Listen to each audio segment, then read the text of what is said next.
All right, here's a question where you're asked to rationalize the denominator. So, in other words, I want to get rid of the radicals on the bottom. And the tool that we can use to do that is to multiply both the top and the bottom by the conjugate of the bottom.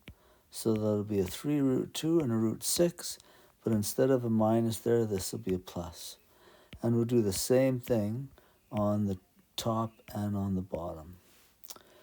Okay, so when I take the top, I need to FOIL that out.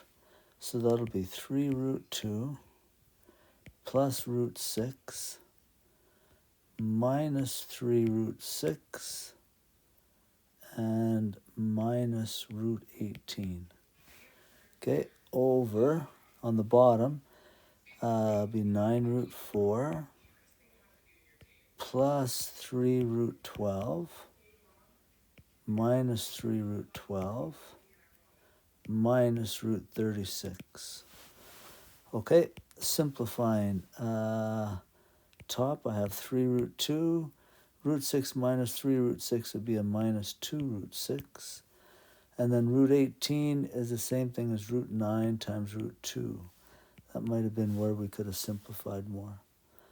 All over 9 root 4, so that'd be 9 times 2. These will cancel.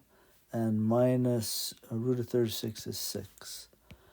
Okay, on the top I have 3 root 2 minus 2 root 6. And then root of 9 is 3, so that'll be minus 3 root 2 over 9 times 2 is 18, so 18 minus 6.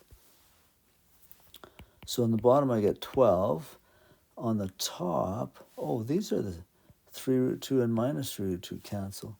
So this would be minus 2 root 6 over 12.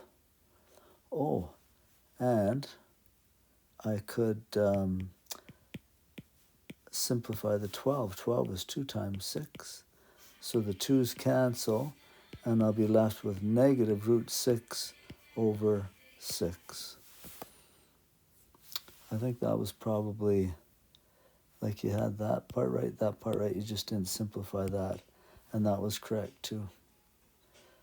That's good, it's good. It's very difficult, hard to be perfect on those.